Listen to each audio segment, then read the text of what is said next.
तो बहुत बहुत धन्यवाद साथियों, आप लोगों ने मुझे अपनी बात आज मई दिवस पर, और ये आज का मई दिवस मुझे लगता है कि एक ऐतिहासिक मई दिवस है। ऐतिहासिक कई कारणों से है कि हम लोग एक दूसरे के साथ खड़े नहीं हैं फिजिकली, हालांकि दूसरे तौर पर एक दूसरे के साथ सॉलिडारिटी में कहीं करीबी तौर पे खड़े हैं, और आज इस करीबी तौर पे खड़े होने की मांग और भी बड़ी है पिछले समय के से देखते हुए। तो मुझे लगता है कि एक ऐतिहासिक दिन है, और मैं अगले अगर सबको मंजूर है तो 30-40 मिनट में अपनी बात रख लेता हूँ, और उसके बाद बेहतर होगा कि अगर हम लोग चर्चा कर सकें, क्योंकि इस समय मुझे लगता है कि सामूहिक विचार बहुत ही महत्वपूर्ण है, खास तौर से श्रमिकों के अधिकार को लेकर। जिस तरह की परिस्थिति श्रमिक इस समय जिस परिस्थिति से गुजर रहे हैं उसके संदर्भ में, तो ये economic crisis, worker rights in times of Covid, अगर ये टाइटल को देखें जिस पर आज हम बात कर रहे हैं, तो इसके 3 हिस्से हैं: economic crisis, workers rights and the pandemic of Covid. और अगर आप जो मेन स्ट्रीम कॉन्वर्सेशन इस समय हम लोग के सामने हो रहा है, जो डोमिनेंट कॉन्वर्सेशन है, उसमें देखें तो ये तीनों को बिल्कुल अलग अलग करके देखा जा रहा है। यानी जो पेंडेमिक कोविड की बात हो रही है उसकी चर्चा, वर्कर्स राइट्स की चर्चा, और इकोनॉमिक क्राइसिस या इकोनॉमिक रिकवरी की चर्चा, ये सब एक दूसरे के ट्रेड ऑफ की तरह प्रेजेंट किए जा रहे हैं। न्यूज़पेपर में हेडलाइंस देखें तो देयर इज क्लियर इंडिकेशन कि there is a trade off between getting people to work and to deal with the health crisis. So, health and saving the economy is being presented as a trade-off. Economic crisis की बात करें तो economic crisis की बात एक crisis of GDP के तौर पे प्रेजेंट की गई है, कि जो पाई है, जो केक का साइज है, वो छोटा हो रहा है, पर उस केक का जो सिकुड़ता केक है उसका डिस्ट्रीब्यूशन कैसे वर्सन होगा, इसके बारे में कोई चर्चा, यानी जो वेलफेयर का एस्पेक्ट है इकोनॉमिक क्राइसिस के साथ, खासतौर से आम लोगों का वेलफेयर, उसको जोड़ के नहीं देखा जा रहा। और ऑफ कोर्स वर्कर्स राइट्स की बात की जाए तो हमें तो बताया जा रहा है कि ये राष्ट्रीय क्राइसिस का मौका है, समय है। इस समय हमें कोई ऐसी आवाज नहीं उठानी चाहिए जिससे किसी किस्म का आपस में लोगों में डिवीजन की संभावना हो। इसलिए कोविड का बर्डन सभी को सामूहिक तौर पर उठाना होगा। और एक तरह से जो चर्चा हो रही है वो ऐसी हो रही है कि जैसे कोविड एक फ्लैट कैनवस पर अपने को एक ये जो वायरस है, ये जो पेंडेमिक है, एक अपने एक फ्लैट कैनवस पर ऑपरेशनलाइज हो रहा है, और हर लिहाज से क्लास टर्म्स में, सेक्शंस ऑफ पॉपुलेशन की टर्म्स में न्यूट्रल है। तो यानी अगर आप चर्चा देखें इस समय कोविड को लेके, तो इस समय ये तीनों चीजें बिल्कुल अलग अलग तौर पर देखी जा रही है। कि एक और बात हमें बताई जा रही है कि किसी किस्म की भी, जो हम आज कोविड के समय में चर्चा कर रहे हैं, वो दुनिया को दो हिस्सों में बांटा गया है, कि कोविड से पहले या कोविड के बाद। यानी कोई भी आज ऐसी बात नहीं कही जा रही जिससे कि जो प्री कोविड परिस्थिति है किसी चीज को भी लेके, चाहे वो लेबर को लेके है, चाहे वो इकोनॉमी को लेके है, चाहे वो हेल्थ को लेके है, और जो कोविड को डील करने का प्रोसेस है, और जो पोस्ट कोविड वर्ल्ड है, इनको भी किसी किस्म से, यानी पास्ट और प्रेजेंट और फ्यूचर को भी किसी किस्म से हम जोड़ के ना देखें। एक सब कुछ नए पैमाने पे, एक नए तरीके से हमारे सामने रखा जा रहा है, और हमें कहा जा रहा है कि ये कनेक्शन हम ना मेक करें, ना तो वर्कर्स राइट्स, इकोनॉमिक क्राइसिस और कोविड के बीच में मेक करें, ना पास्ट के, प्रेजेंट की और फ्यूचर के बीच में करें। और ये आप लोग तो मेरे से बेहतर समझते हैं कि ये जो डाइकोटमीज हैं, ये जो डिविजन्स हैं, इसके पीछे एक मकसद है, और एक मकसद ये है कि जो ये पेंडेमिक है, जैसे इसको डील किया जाए और इसके बाद जो मुल्क बनाया जाए, जो समाज बनाया जाए, उसमें किसने इसकी कीमत अदा की है, ये सवाल ना खड़ा किया जाए। ये कहा जाए कि शुक्र करें खुदा का कि ये पेंडेमिक निकल गया है, जब भी इसके खिलाफ हमें कोई मेडिकल ऑल्टरनेटिव मिलता है, और उस समय ऐसी कोई बात ना करें कि पेंडेमिक में क्या हुआ, किसने इसकी कीमत अदा की, और ऐसी कोई भी संभावना की हम बात ना करें। और दूसरी बात यह है कि ये सरकार के लिए एक मौका है, और जिसके लिए अगेन वेल एस्टैब्लिश्ड है कि किस किस्म की भी आपदा जो आती है, डिजास्टर जो आता है, वो पूंजी के लिए एक अपॉर्चुनिटी के तौर पर हमेशा होता है। बहुत उदाहरण है हमारे अपने रिसेंट इतिहास में जो गुजरात का अर्थक्वेक है, उस पे जो एडवर्ड सिमंस का काम है, जो कि एक बेहतरीन काम है, एक एंथ्रोपोलॉजिस्ट का, 8 साल फील्ड में रहते हुए उसने काम किया और शो किया है कि कैसे जो पोस्ट अर्थक्वेक रिकंस्ट्रक्शन था, वो कैसे एक अपॉर्चुनिटी थी कैपिटल के लिए, जिसने अपने आप को रिकंस्ट्रक्ट किया और सिटीजन और स्टेट के बीच में एक नया रिलेशनशिप पैदा किया अर्थक्वेक के बाद का जो पूरा रिकंस्ट्रक्शन प्रोसेस था। तो खैर उसकी तो आज हम बात नहीं कर रहे हैं, पर ये कह रहा हूं तो मैं ये इतिहास में बहुत सारे अगर आप कॉलरा का जर्मनी में इतिहास भी देखें तो ये बड़ा स्पष्ट है कि ये सारे जो इस किस्म के डिजास्टर्स हैं, ये उस समय के जो डोमिनेंट ताकतवर फोर्सेस हैं, वो कैसे इसको अपॉर्चुनिटी के तौर पर इस्तेमाल करते हैं। और मुझे लगता है कि विश्व में, भारत में आज भी यही परिस्थिति है।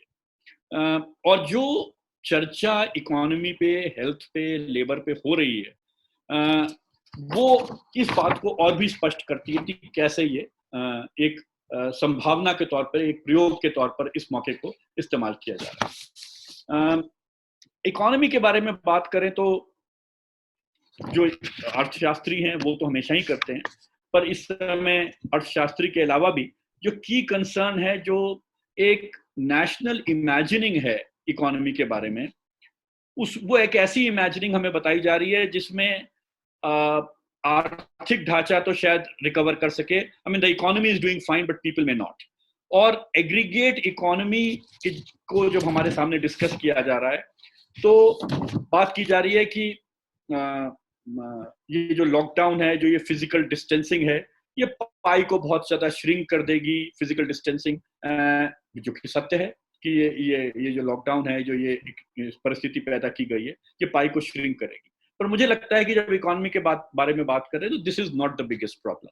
द बिगेस्ट प्रॉब्लम और the biggest challenge as I see it today is that जो ये एक्सट्रीमली अनइक्वल पाई थी कोविड से पहले, ये पाई जब और श्रिंक होगी तो ये जो श्रंक पाई है, जो ये रिड्यूस्ड पाई है, जो रिड्यूस साइज ऑफ केक है, ये और भी अनइक्वली डिवाइड होगा। और इसका मतलब ये है कि हजारों लाखों की तादाद में लोग हंगर, डेस्टिट्यूशन का अनुभव करेंगे, और ये जो अनुभव है, इससे निकलने के लिए लड़ाई और भी कठिन हम सबके लिए, और जो इस संघर्ष से जुड़े लोग हैं उनके लिए और भी कठिन होगी इस कोविड के दौरान और इस कोविड के बाद। इकोनॉमी के बारे में बात करें तो दो बातें की जा सकती हैं। एक तो मैक्रो इकोनॉमिक सप्लाई शॉक, जो जीडीपी के बारे में, एग्रीगेट जीडीपी के बारे में बात की जा रही है, और दूसरा ये जो इनकम डिस्ट्रीब्यूशन इम्पैक्ट है, जो केक का डिवीजन का सवाल है। अब जो जिस तरह की चर्चा हमारे सामने है, आप देखिए कि जब हमने ये क्वारंटीन की बात की और ये लॉकडाउन की बात की, तो किस तरीके से हम छोटे छोटे जो रिस्पॉन्स दे रहे हैं उसमें किसी किस्म से भी इनकम डिस्ट्रीब्यूशन का सवाल नहीं जोड़ रहे हैं। जैसे ये जो ग्लोबल हंगर इंडेक्स, जो कि अभी जस्ट कोविड से पहले आई थिंक 2019 के लेटर मंथ्स में आया, उसमें भारत 102वां मुल्क था 117। तो ऐसा नहीं कि दुनिया को या सरकार को किसी को नहीं पता था कि we were 102nd rank out of 117 in 2019 in the global hunger index। और 4 पैरामीटर्स जो इसमें मुख्य थे वो थे undernourishment, child wasting, share of children under the age of 5 who are wasted, low weight for height etc, child stunting and child mortality under 5। और इस सर्वे के दौरान हमें ये बताया गया कि at least 22% of the respondents who were covered in the survey were missing one meal for the past 3 months। So clear है कि जो हंगर की परिस्थिति थी और जो डिजीज से संबंध है, ये वेल एक्नॉलेज्ड, मतलब जो मेजर भी लिया गया है वो well acknowledged. So there is a direct connection between hunger and disease. And जो कोविड-19 के समय जो सडन लॉकडाउन किया गया, उसमें किसी किस्म की भी इस रियलिटी को सामने रखकर कोई बात नहीं की गई कि क्या ये जो हंगर की परिस्थिति है इस मुल्क में, वो जब ये लॉकडाउन होगा तो वो किस किस्म के चैलेंजेस पैदा करेगी। सो मुझे लगता है कि वो इसलिए नहीं किया गया क्योंकि जो इकोनॉमी का संदर्भ देखा जा रहा था वो सप्लाई शॉक के तरीके से ही देखा जा रहा था कि जो एग्रीगेट पाई है ये कैसे रिड्यूस होगी और इसको कैसे लाना है। और अगर ये भी सप्लाई शॉक की भी आप चर्चा को देखें तो 2 बातें सप्लाई शॉक के, जो एग्रीगेट जीडीपी का मसला है, इसके बारे में मैं कहना चाहता हूँ कि एक तो ये कि बहुत सारा जीडीपी का हिस्सा वो है जो समय में जो which can be postponed. It's not necessary कि China is a good example कि वो कोविड से जब उभर के आ रहा है तो अनुमान ये लगाया जा रहा है कि 2 से 3 महीने में अपने जीडीपी की जो ट्रेंड रेट ऑफ ग्रोथ है, जो उसका जो ट्रेंड ग्रोथ था जहां पर वो था प्री कोविड के समय में, वो शायद 2 से 3 महीने में उस ट्रेंड रेट ऑफ ग्रोथ के आसपास पहुंच सकता है। सो इसका मतलब ये है कि बहुत सारा जीडीपी का कंपोनेंट ऐसा है जो पोस्टपोन किया जा सकता है, जो आज ना करके 2 महीने बाद 3 महीने बाद किया जा सकता है। लेकिन उसका एक बहुत बड़ा कंपोनेंट वो भी है जो फ्यूचर में डिवाइड नहीं किया जा सकता। और अगर इनकम डिस्ट्रीब्यूशन को आप सेंटर में रखें और बात करें हंगर की, डिस्ट्रीब्यूशन की, तो वो फ्यूचर के लिए पोस्टपोन नहीं किया जा सकता। तो मुझे लगता है कि जब हम इकोनॉमी के बारे में बात कर रहे हैं तो एक तो ये अंतर between the aggregate GDP and the income distribution, इसको हमें सामने उभारने की जरूरत है। और ये बात कहने की रिपीटेडली जरूरत है, और ये बात सामने रखने की जरूरत है अलग अलग तरीके पे कि ये विन विन सिचुएशन तभी आ सकती है अगर हम इनकम डिस्ट्रीब्यूशन को सेंटर में रखें, बिकॉज उस इनकम डिस्ट्रीब्यूशन के लिए वो इनकम डिस्ट्रीब्यूशन हेल्थ से सीधे जुड़ा हुआ है। तो एक किस्म से हेल्थ यानी कोविड, एक किस्म से उसके साथ जुड़ा हुआ इनकम डिस्ट्रीब्यूशन और उसके साथ जुड़ा हुआ इकोनॉमी, ये इंटरकनेक्टेडली देखा जा सकता है अगर हम इस दृष्टिकोण से इकोनॉमी के सवाल को अप्रोच करें। एग्रीगेट इकोनॉमी की भी बात करें तो क्विकली मैं ये बात कहना चाहता हूं कि बिफोर कोविड ओवरऑल इकोनॉमी भी हिंदुस्तान की बहुत अच्छी परिस्थिति में नहीं थी, और सरकार के अपने आंकड़े बता रहे थे कि किस किस्म से इकोनॉमी रिसेशन में जा रही है। और 2012-13 से लेकर 2016-17 तक तो जिस किस्म के भाई ये अनइक्वली डिवाइडेड जीडीपी था, ये ओवरऑल जीडीपी श्रिंक कर रहा था। और लास्ट 2 क्वार्टर्स में इसकी स्लोइंग डाउन और भी ज्यादा थी। और जो इकोनॉमिक सर्वे अभी आया जस्ट ये फरवरी के महीने में, उसने एस्टिमेट किया कि 19-20 के दौरान 5% का आर्थिक विकास की दर भारत में देखी गई। ये जो स्लोइंग डाउन थी इकोनॉमी की, या जो आर्थिक गतिविधि की जो दर का जो कमी आ रही थी, इसके बारे में भी एक सामूहिक समझ थी सरकार में भी और लोगों के बीच में कि इसका मुख्य कारण क्या है। और स्पष्ट तौर पर इस समझ ये थी कि इसमें इसके जो जीडीपी के डिफरेंट कंपोनेंट हैं, चाहे वो प्राइवेट कंजम्पशन है, चाहे वो प्राइवेट जो निवेश है, प्राइवेट निवेश है, या जो एक्सपोर्ट्स हैं, ये सारे कंपोनेंट जीडीपी के कम हो रहे थे। मतलब आंकड़े बड़े स्पष्ट हैं कि अगर जीडीपी को हम डिकम्पोज करें तो ये 5% की दर भी हमें प्राप्त हो रही थी। इसका मुख्य कारण था कि गवर्नमेंट एक्सपेंडिचर अभी भी किसी एक स्तर पर किए जा रहे थे, जिससे कि इकोनॉमी को वो 5% के आसपास चला रहे थे। यानी कि अगर उसको डिकम्पोज करके कंपोनेंट्स में देखें तो जैसे एग्जांपल के तौर पर अगर फिक्स्ड इन्वेस्टमेंट की बात करें तो फिक्स्ड इन्वेस्टमेंट फर्स्ट 2 क्वार्टर्स में 19-20 में 4 या उससे 1% हो गया था, और 18-19 और 17-18 में बात करें तो 10% और 9% की दर पे था। प्राइवेट एक्सपेंडिचर की बात करें तो वो भी बहुत कम हो गया था। 19-20 के पहले 2 क्वार्टर्स में उसकी गति 3.1 और 5.1 थी, और अगर पिछले 2 सालों में कंपेयर करें तो वो 8.1 और 7.4 थी। एक्सपोर्ट्स की बात करें तो वो नेगेटिव हो गया था क्वार्टर 2 में 19-20 के, और क्वार्टर 1 में 19-20 के 5.7% था। अगर प्रीवियस 2 सालों में बात करें तो वो 12.5 और 4.75% के आसपास था। तो स्पष्ट है कि सरकार और जो पब्लिक डोमेन में आंकड़े थे उससे क्लियर था कि केवल और केवल जो सरकार का कंजम्पशन एक्सपेंडिचर है, जो कि फर्स्ट 2 क्वार्टर्स ऑफ 1920 में 5.6% और 8.8% की दर से बढ़ रहा था, जो कि प्रीवियस 2 इयर्स में 9.2% और 15% की दर से बढ़ रहा था। तो केवल गवर्नमेंट कंजम्पशन एक्सपेंडिचर एकमात्र एक ऐसा कंपोनेंट था जो ये 5% कंजम्पशन एक्सपेंडिचर की गति दे रहा था, और सरकार को पता था कि यही एक माध्यम है जिसके माध्यम से हम ये ग्रोथ अचीव कर सकते हैं।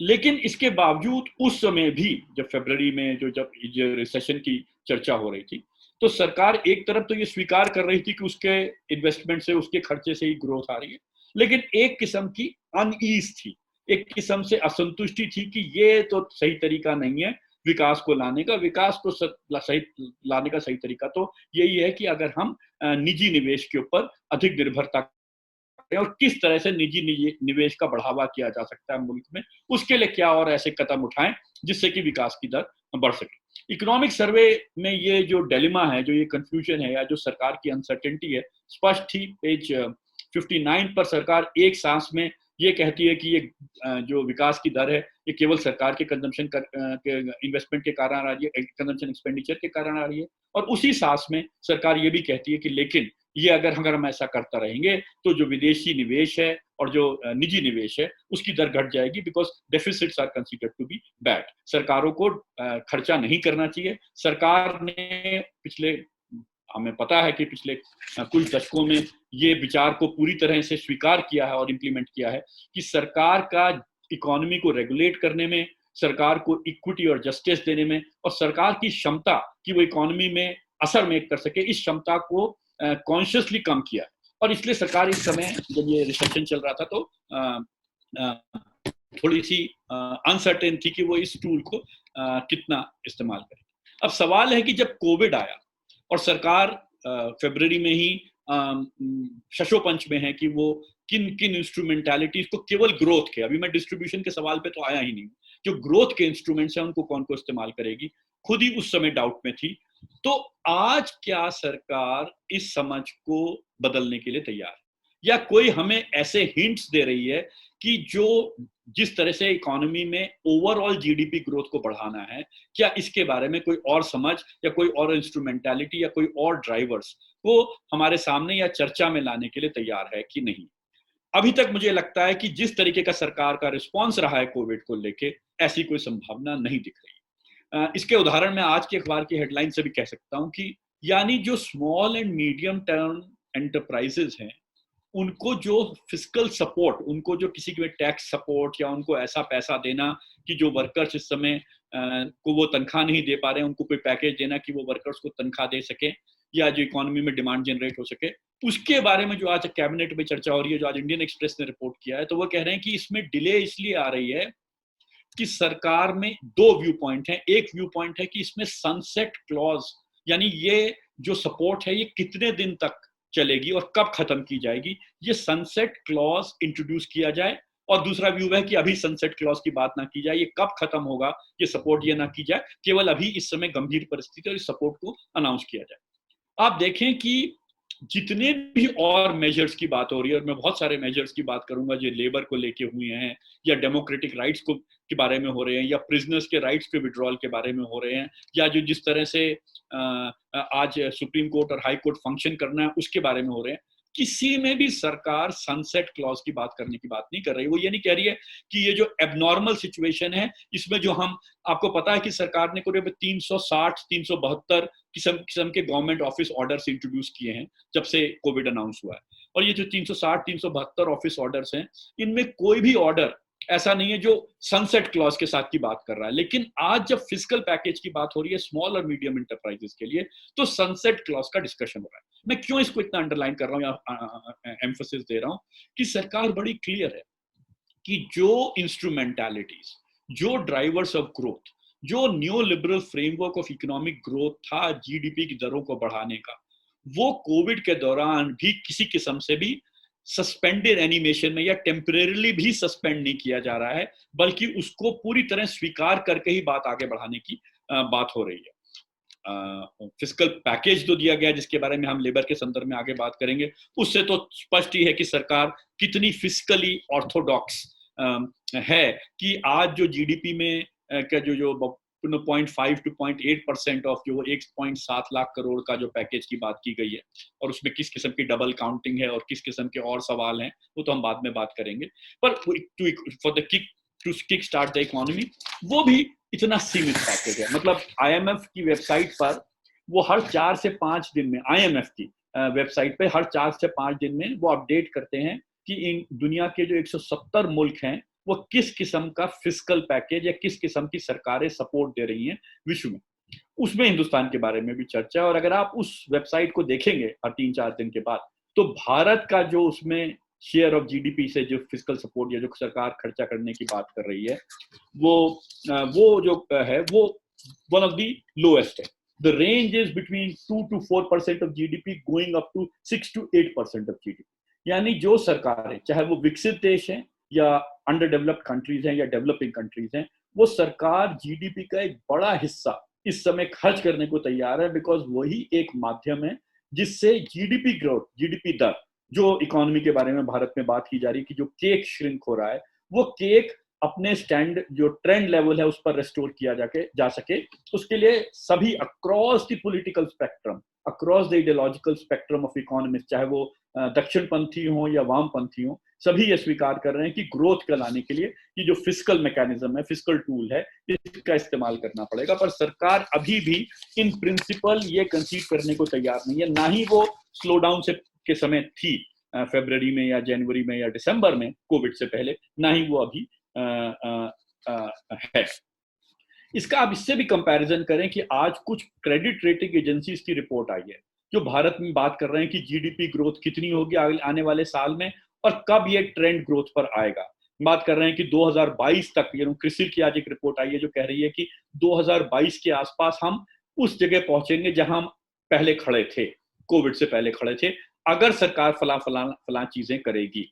वो भी जो कंजर्वेटिव एजेंसीज हैं, जो फिजिकली कंजर्वेटिव हैं, वो भी आज बात कर रही हैं पैकेज की, which is something to the tune of 3.5 lakh crore, यानी रफली double of what the government has announced today till now.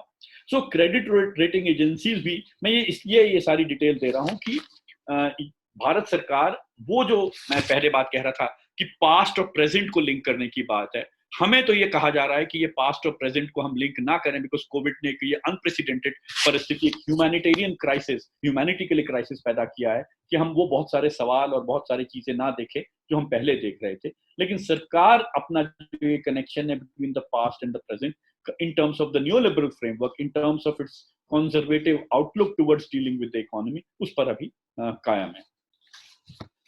अगर ऐसा सरकार ना देख रही होती तो मेरे दृष्टिकोण में जो मैं कनेक्शन मेक कर रहा था, और बड़ा सीधा कनेक्शन है कि हेल्थ एक्सपेंडिचर और public health expenditure straight forward option है जो सरकार इस समय प्रयोग कर सकती है, जिसमें पब्लिक एक्सपेंडिचर बढ़ा के इकोनॉमी की गति को दोबारा से कायम करने की कोशिश कर सकती है। लेकिन इसके साथ पब्लिक हेल्थ एक्सपेंडिचर की भी बात नहीं की जा रही। आपको पता है कि जो स्टेट गवर्नमेंट्स को पैकेज में 1.7 लाख करोड़ में जो खर्चा सेहत पे करने के लिए दिया गया है, उसका स्रोत वो है वो डिस्ट्रिक्ट मिनरल फंड, यानी वो बात कह रही है कि आप सरकारें जो हैं, और वो शायद 12 स्टेट्स के पास ही डिस्ट्रिक्ट मिनरल फंड है, और आप सभी को पता होगा कि वो कौन सा फंड है। वो फंड है कि जो माइनिंग जहां होती है जिन राज्यों में, उनमें माइनिंग में जो वर्कर्स जुड़े हुए हैं, उनकी जो वर्कर्स के वेलफेयर के लिए एक फंड क्रिएट किया गया है। वो जो वर्कर्स का फंड है, अब स्टेट गवर्नमेंट्स को कहा जा रहा है कि कोविड टेस्टिंग के लिए या जो आपको कोविड से रिलेटेड हेल्थ एक्सपेंडिचर करने हैं, वो आप उस फंड को इस्तेमाल कर लें।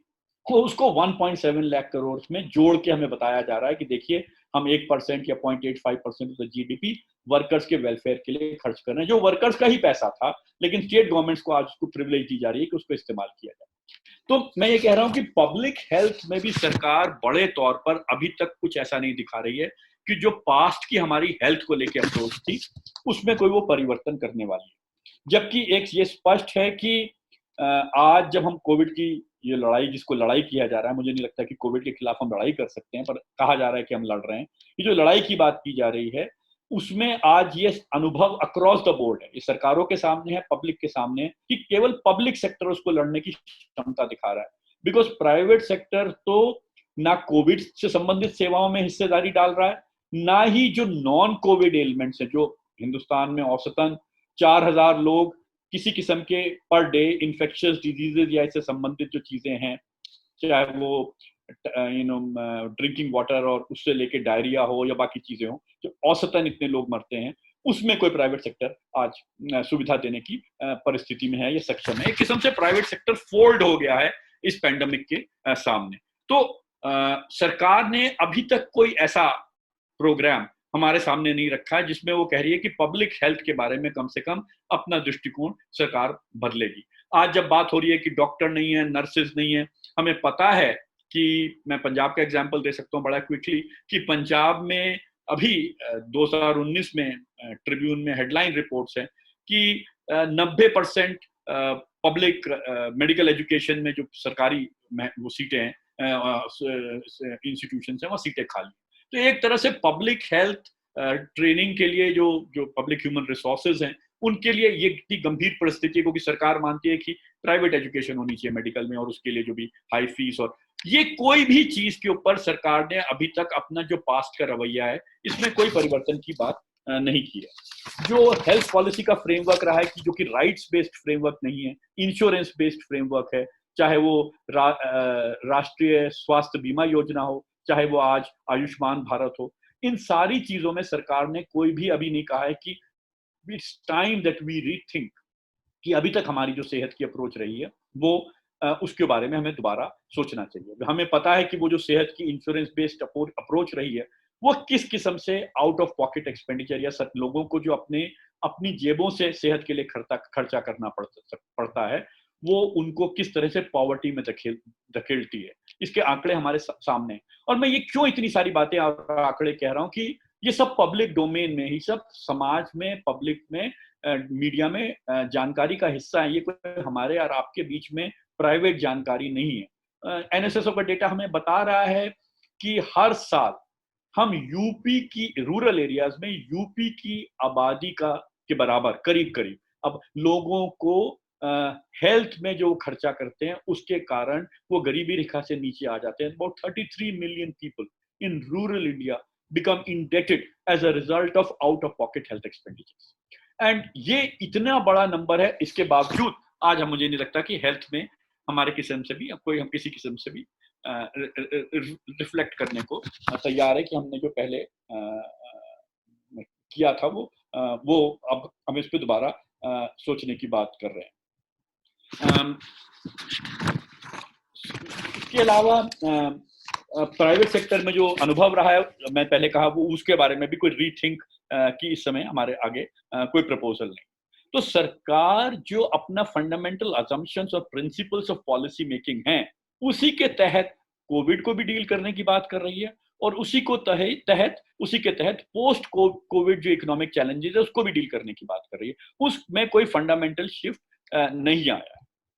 ये जीडीपी ग्रोथ को लेके की बात मैं कह रहा था, अभी मैंने कोई भी बात इनकम डिस्ट्रीब्यूशन, जो मैं कह रहा हूं कि फंडामेंटल सवाल है, और जो ये लिंक प्रोवाइड करता है between economic crisis and between Covid, the link is the workers right, ये जो लिंक है इसकी तो बात का सवाल अभी उठता ही नहीं है। अगर हम आज लेबर को लेके बात करें, जो बात हो रही है, तो मुझे लगता है कि हमें आज जो हम मई दिवस पर ये सब इकट्ठे हो रहे हैं और ये बात कर रहे हैं लेबर की, मुझे लगता है कि हमें याद करना चाहिए। मैं तीन चार चीजें अपनी सॉलिडारिटी के तौर पे आज मई दिवस पे दोहराना चाहता हूँ। मैं याद करना चाहता हूँ कालेश्वर रजवाड़े और गुलाब रजवाड़े को, दोनों 21 और 20 साल के, जो छत्तीसगढ़ में ट्रेन की पटरी से अपने घर जाने का प्रयास कर रहे थे और 140 किलोमीटर दूर ट्रेन से they were run over by a freight train, मालगाड़ी से वो उनके ऊपर चली गई 20 अप्रैल को।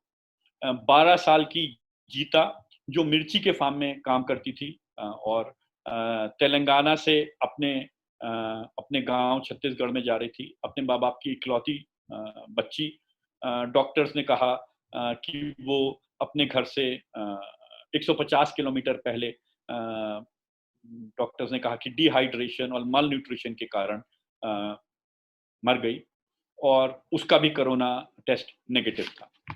रामजी महतो, जिसकी स्टोरी कल आई है, जो दिल्ली से 3 अप्रैल को बेगूसराय जा रहा था और 16 अप्रैल को वाराणसी में, ये जो 1100 किलोमीटर की पैदल जर्नी थी, उसमें से 850 किलोमीटर पूरा करके वाराणसी में दम तोड़ गया। और उसके घर वालों को जब जो पुलिस वाले ने उनको पाया, उसको जब घर वालों को फोन किया तो घर वालों ने कहा कि उनके पास कोई धनराशि नहीं है कि वो वहां पहुंच सके 150 किलोमीटर दूर, इसलिए पुलिस ने ही राम जी का अंतिम संस्कार किया। और ना जाने ऐसी कितनी लाखों स्टोरीज हैं जो हमें कुछ पता नहीं है। ये 3 स्टोरीज जो मैंने रिसेंटली नोटिस किए हैं, जो बता रही हैं कि ये जो लॉकडाउन रहा है इसने किस किस्म से लोगों के जीवन को, खास तौर से श्रमिकों के जीवन को प्रभावित किया है। अगर आप एग्रीगेट तौर पे देखें और निजी ये स्टोरीज को ना देखें, तो भी हमारे सामने जो रिपोर्ट्स और जो खबरें आ रही हैं वो दिल दहलाने वाली खबरें हैं। एक सर्वे जो अभी रिसेंटली दिल्ली में हुआ, वो कहता है कि जो 9000 वर्कर्स को देख रहा था, 10 से और 18 अप्रैल के बीच में इन वर्कर्स को पूछा गया, तो 4,800 वर्कर, 9,000 वर्कर्स में जो जिनको पूछा गया, उन्होंने कहा कि उनके पास राशन नहीं है, ना कोई राशन पहुंचा है। 6,000 ने ये माना कि उनके पास सरकार की कोई सुविधा नहीं पहुंची। और ये मैं दिल्ली की बात कर रहा हूं, जहां पर कि जो सरकार का एक प्रयास रहा है कि वो अधिक से अधिक लोगों तक पहुंचे इस लॉकडाउन के दौरान। और ये वर्कर्स ने 4,800 ने 6,000 9,000 के बीच में से कहा ड्राई राशन के लिए भी और कुक फूड के बारे में। एक और छोटा सर्वे जो 752 वर्कर्स का जो सामने आया है, उन्होंने कहा कि उसमें से 450 वर्कर्स डीप एंग्विश में हैं, उन जिन्होंने अपनी नौकरियां खो दी हैं, जिनको कोई वेजेस का पेमेंट नहीं हुआ है। ये सर्वे 8 से 14 अप्रैल के बीच में हुआ था और उसने कहा था कि उनमें से जो वर्कर्स हैं उनके पास 1 वीक से कम का खाना बचा है, उस समय कहा था।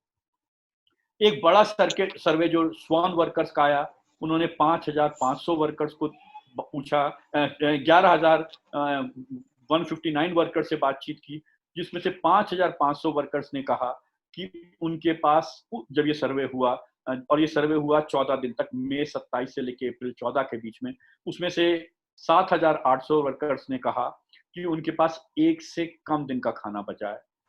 8,700 वर्कर्स ने कहा कि उनके पास 300 रुपए बचे हैं, और 10,000 वर्कर ने, ये 11,000 कुछ वर्कर्स में से कहा कि उनको एम्प्लॉयर्स ने पैसा लॉकडाउन के दौरान नहीं दिया।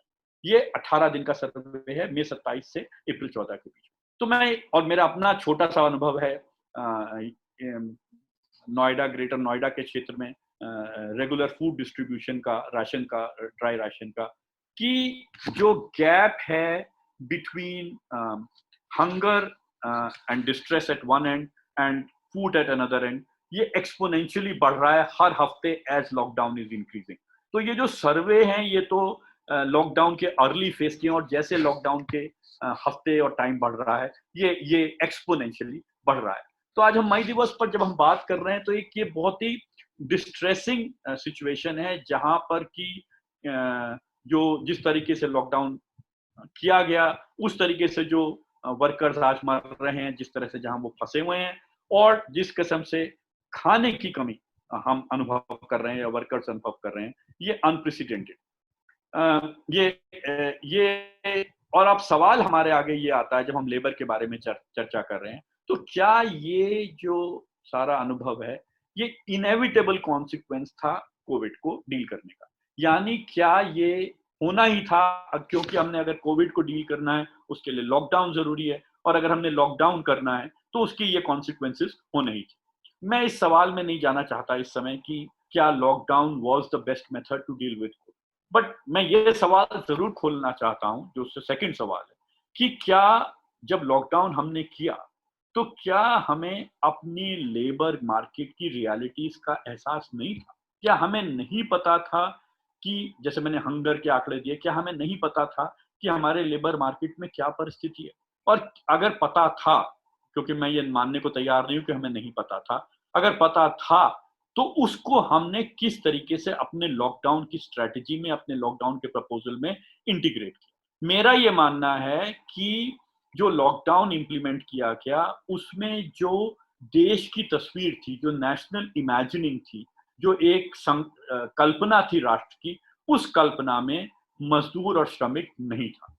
क्योंकि जो मजदूर और श्रमिक की रियलिटी है, वो मुझे उतनी ही पता है जितनी सरकार को पता है, या जितनी मीडिया को पता है। वो पब्लिक डोमेन में जो नॉलेज है, उसके बेसिस पे वो जानकारी एग्जिस्ट करती है। तो केवल मैं यही कह सकता हूं कि ये जो जानकारी थी लेबर मार्केट को लेके, लेबर मार्केट की क्या जानकारी थी? मतलब अभी 2017-18 में हमारे पास PLFS सर्वे आया है, जो लेबर मार्केट की पूरी परिस्थिति को हमारे सामने रखता है कि लेबर मार्केट में भारत में क्या परिस्थिति है। हमें पता थी कि अनएम्प्लॉयमेंट की दर क्या है। अनएम्प्लॉयमेंट की दर 6.1% के आसपास है, ये PLFS सर्वे करता है, जो पास्ट में 2 to 3% थी। हमें पता है कि बहुत बड़ा वर्कर्स में तबका 30 साल से उम्र की अधिक उम्र में, ना कि केवल उस उम्र में जिसमें शिक्षा में लोग जाते हैं, पर वर्किंग एज पॉपुलेशन में भी एक बहुत बड़ा तबका है जो जिसका वर्कफोर्स पार्टिसिपेशन घट रहा है, यानी वो अपने को श्रम की मंडी में नहीं ला रहा है, बिकॉज उसको उसका अनुभव है बाजार में जाने में कि उसको नौकरी मिलने की संभावना नहीं है। ये भी लेबर मार्केट के आंकड़े हमें बता रहे हैं।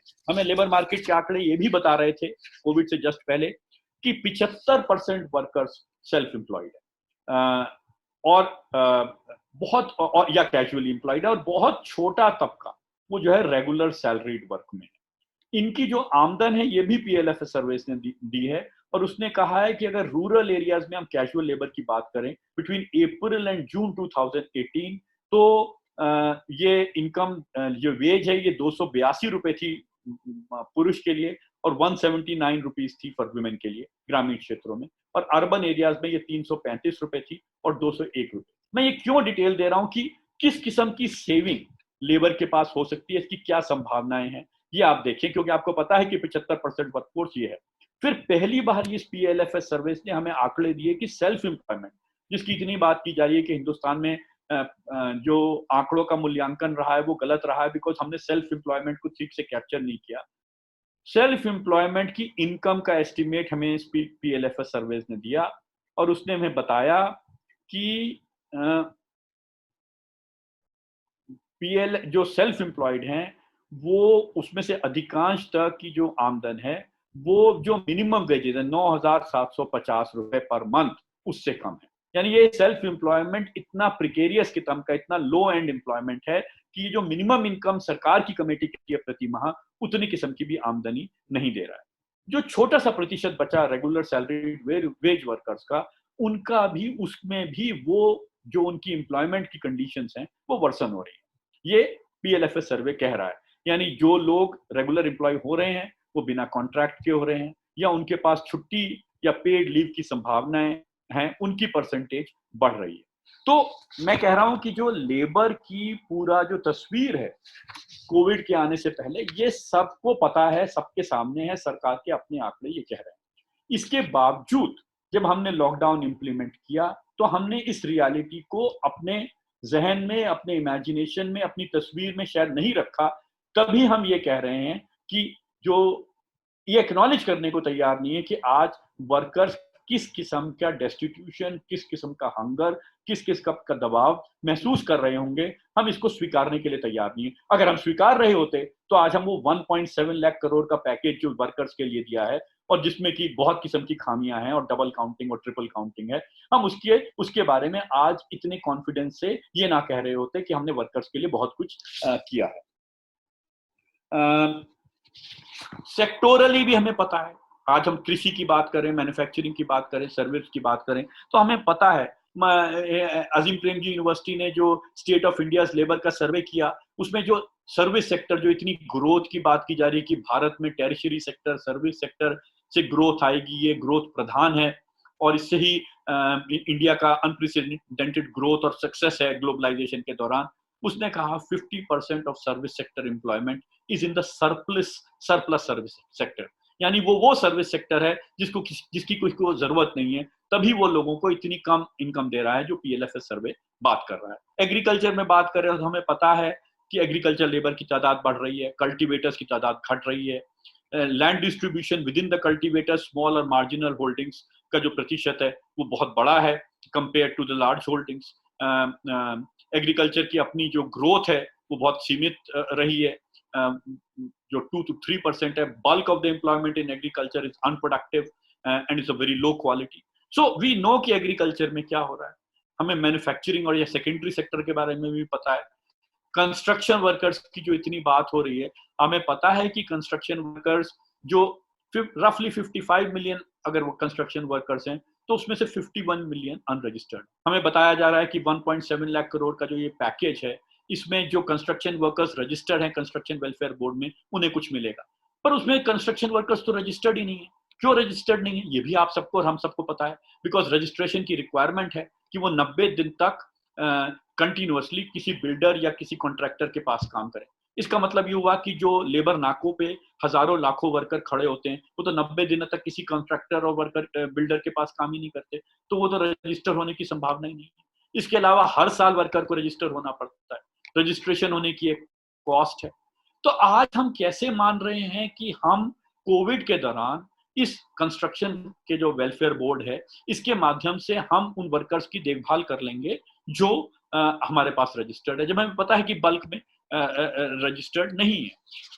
और तो मैं ये कहना चाह रहा हूं कि जो ये सब जानकारी का हिस्सा है कि लेबर मार्केट की क्या परिस्थिति है हमारे सामने, और इसके बावजूद जो हमने पैकेज बनाया है, वो पैकेज उन लेबर मार्केट की या परिस्थिति को दरकरार करता है, उसको एक्नॉलेज नहीं करता है, और या एक्नॉलेज करता है तो उसमें मदद करने के वही पैमाने इंप्लीमेंट करना चाहता है जो प्री कोविड में प्री प्रिंसिपल्स थे सरकार के, कि वो इसी माध्यम से लेबर की वेलफेयर कर सकते हैं। यानी लेबर की जो प्रायोरिटाइजेशन प्री कोविड एनवायरनमेंट में थी, वो प्रायोरिटाइजेशन किसी किस्म से भी ऑल्टर नहीं हो रही है कोविड के दौरान या कोविड के बाद।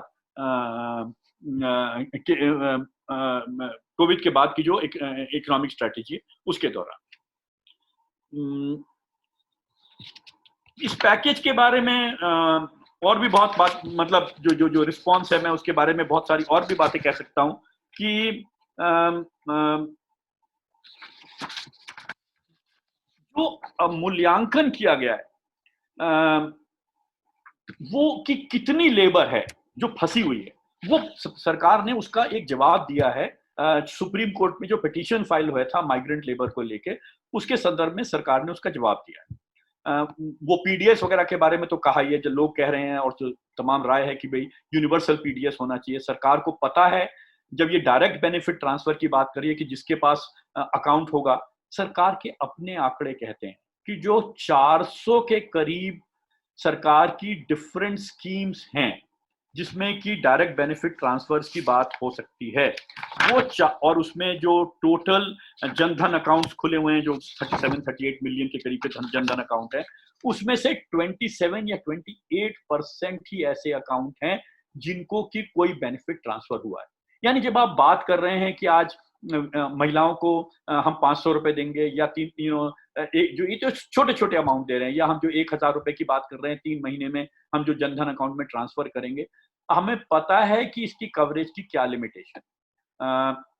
मैं बात कर रहा था एस्टिमेट्स ऑफ वर्कर की। सरकार ने ये कहा पीआईएल में अपने रिस्पॉन्स में कि 4.14 करोड़ लोग या माइग्रेंट्स हैं जो कि सरकार के जिनको सरकार माइग्रेंट मानती है। ये सरकार ने बेस कहा सेंसस डेटा पर, जो सही कहा, बिकॉज सेंसस में अबाउट 2011 सेंसस में अगर जब ये पूछा जाता है कि आपने माइग्रेट किस कारण से किया, तो जो लोगों ने जवाब दिया कि हमने काम के लिए माइग्रेट किया, वो करीब करीब 4.11 लाख करोड़ लोग 4.11 करोड़ लोग हैं जो ये कहते हैं कि we have migrated because of work. तो सरकार ने सुप्रीम कोर्ट में कहा कि 4.14 करोड़ हैं जो माइग्रेंट्स हैं। ये जब रिपोर्ट कर रही है सरकार, तो जो एनएसएसओ का सर्वे बताता है माइग्रेंट की जो परिभाषा है सेंसस में, कि जब वो एन्यूमरेट हो रहा है, जब वो काउंट हो रहा है, तो वो काउंट हो रहा है तो अपनी प्लेस ऑफ जो रेजिडेंस है और उसका जो प्लेस ऑफ एन्यूमरेशन है उसमें कोई फर्क है कि नहीं, वो उसके बेसिस पे एक परिभाषा पे वो काउंट करता है। तो जो एनएसएसओ का एस्टिमेट है वो बताता है कि जो टोटल माइग्रेंट स्टॉक पीपुल जो सेंसस में, पहले मैं बात कह दूं कि जो टोटल माइग्रेंट स्टॉक है सेंसस में वो 45-46 करोड़ का है, जिसमें से 4 करोड़ के आसपास कहते हैं कि they have migrated because of reasons of work. Now NSSO का एस्टिमेट हमें बताता है कि 1 से 6 महीने में जो लोग 1 से 6 महीने के लिए माइग्रेट करते हैं वो they are about 15.6 billion. And for large number of workers, the migration cycle is even shorter, which is called as a circular migration, who might migrate for agriculture for 2 to 3 weeks. So the number of migrants are far large than the numbers that the government is telling us. And government knows these numbers because its other sources of data are clearly telling us the estimates of this number. So based on this number, तो सरकार ने अपने जवाब में कहा कि एक proportions लगा के 5 से 6 लाख लोग हैं जो फंसे हुए होंगे, जिनकी सरकार को मदद करने की आवश्यकता है। अभी जब सरकार बसेस की बात कर रही है कि जब वो बसेस, तो कल टेलीविजन ही रिपोर्ट कर रहा था कि उत्तर प्रदेश ने ही 10 से 11 लाख वर्कर्स को रिसीव करने की तैयारी की।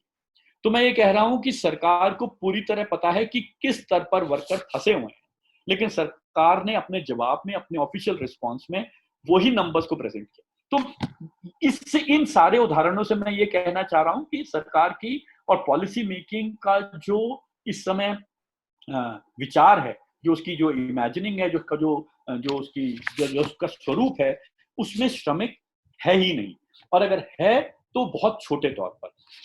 और वो जो छोटे तौर पर है, उसमें भी जो कुछ उसको देने की बात की जा रही है, वो उसके अधिकार के तौर पर नहीं बात की जा रही है, पर उसको एक चैरिटी के तौर पर देने की बात की जा रही है। तभी तो आज सरकार जब वर्कर्स की रिस्पांस के बारे में बात करती है, तो सरकार ने क्या, किस किस्म का लेबर में रिस्पांस की बात कर रही है। आज मई दिवस पर हम ये बात करें कि सरकार कह रही है कि हम वर्किंग आवर बढ़ा देंगे, और शायद 2 स्टेट्स ने, मैं कंफर्म नहीं हूं, गुजरात और राजस्थान ने ऑलरेडी ये वर्किंग आवर्स बढ़ाने का लिए कोई शायद नोटिफिकेशन निकाल दिया। तो और उसमें, इस नोटिफिकेशन में कोई डिटेल नहीं है कि वर्कर्स इस अधिक समय के लिए, यानी जो ऐतिहासिक लड़ाई जिसके कारण हम आज मई दिवस की बात कर रहे हैं और मई दिवस मनाते हैं, 8 घंटे का वर्किंग डे, वो आज डाइल्यूट करने की बात आसानी से की जा रही है या की जा चुकी है, और वर्कर्स के राइट्स की कोई बात नहीं की जा रही है, क्योंकि एक नेशन क्राइसिस में, एक नेशनल क्राइसिस में है, और इस नेशनल क्राइसिस में हमें सामूहिक चीजों की बात करनी है, बिकॉज कोविड सबको सामूहिक तौर पर, यानी एक ही तरीके से प्रभावित करता है, ये हमें बताया जा रहा है। पर जब हम कोविड की कॉन्सिक्वेंसेस को देख रहे हैं, तो हमारे सामने स्पष्ट है कि श्रमिक इसकी सबसे बड़ी कीमत अदा कर रहे हैं, और वो जो कीमत अदा कर रहे हैं, वो उस कीमत को, जो रिस्पॉन्स है, उसमें स्वीकारने के लिए सरकार तैयार नहीं है। तो एक अनइवन समझ कोविड के बारे में, बिकॉज उसकी कॉन्सिक्वेंसेज आर अनइवन, और उसका रिस्पॉन्स उन्हीं प्रिंसिपल्स पे कंस्ट्रक्ट किया जा है जो सरकार प्रिंसिपल ठीक मानती थी कोविड से पहले, वही कोविड के दौरान और उसके कोविड के बात की जा रही है। सरकार कहती है कि जब सरकार ने ये 1 घंटे बढ़ाने के अलावा एक और रिस्पॉन्स दिया, कि कहा कि किसी को निकालेंगी नहीं सरकार, और यही ना ही किसी की वेजेस काटी जाएंगी। अगर आपको याद है, सभी को याद है कि लेबर लॉस को लेकर, लेबर रिफॉर्म्स को लेकर प्री कोविड क्या चर्चा थी। सरकार का अपना ये मानना था, पॉलिसी मेकर्स का अपना ये मानना था कि भारत में लेबर मार्केट में टू मच रेगुलेशन है, और सरकार को जो रेगुलेशन है, सरकार की जो ताकत है रेगुलेट करने की, इसको डाइल्यूट करने की जरूरत है, इसको कमजोर करने की जरूरत है, इसको ढीला करने की जरूरत है। तो सरकार ने अपने को रेगुलेट, लेबर मार्केट को रेगुलेट करने की जो क्षमता थी, उसको तो सरकार ने स्वेच्छित तौर पर कमजोर किया। उसको तो खुद सरकार कमजोर करना चाहती थी, क्योंकि वो ये मानती है कि अगर एम्प्लॉयमेंट को बढ़ना है, अगर निजी निवेश को भारत में आना है, तो लेबर मार्केट को डीरेगुलेट करना है। तो जब आपके पास रेगुलेशन की क्षमता कमजोर है, आप उस क्षमता को कमजोर करना चाहते हैं, तो आज हम किस आधार पर यह मान लें कि सरकार की यह क्षमता कि अगर एम्प्लॉयर वर्कर को नहीं निकालेगा, ये वर्कर को निकालेगा या उसको इस पीरियड की वेजेस नहीं देगा, तो सरकार उसमें इंटरवीन करेगी और कुछ सोल्यूशन दे देगी या वर्कर्स की मदद करेगी, इसका आधार क्या है? तो मैं ये कह रहा हूं कि जो रेगुलेटरी प्रिंसिपल्स तब फॉलो किए जाते, सरकार आज भी फॉलो कर रही है। तो लेबर को लेके जो अप्रोच, इकोनॉमी को लेकर, मैंने पहले बात की जीडीपी को लेकर, और जो लेबर को लेके आज बात की जा रही है, ये दोनों में सरकार ने अपने प्रिंसिपल्स को से हटी नहीं है, अपनी दृष्टिकोण से अपने हटी नहीं है। मैं 2 और बातें कहना चाहता हूं लेबर के बारे में, जिसमें हम भी क्या मैं कंटिन्यू कर सकता हूं अभी, या हो गया समय? आप बोल सकते। Can I continue? Yes you can. अच्छा, तो मैं ये कह रहा था कि 2 और बातें मैं लेबर के बारे में, जो आज कॉन्वर्सेशन हो रहा है उसके बारे में कहना चाहता हूँ, कि जो हम लोग भी चर्चा कर रहे हैं लेबर के बारे में, बहुत चर्चा हुई है, और जिस तरह से लोग पीआईएल कर रहे हैं, एक तरफ तो ये भी इमीडिएट क्राइसिस है, भुखमरी है, खाना पहुंचाना है, राशन पहुंचाना है, पीडीएस के यूनिवर्सलाइजेशन की बात बहुत जरूरी है, किस तरीके से जो भी खाने की आवश्यकता है, जिसको भी राशन की जरूरत है, उसके संग राशन पहुंचना चाहिए। हालांकि अभी भी सरकार यूनिवर्सल पीडीएस की बात नहीं कर रही।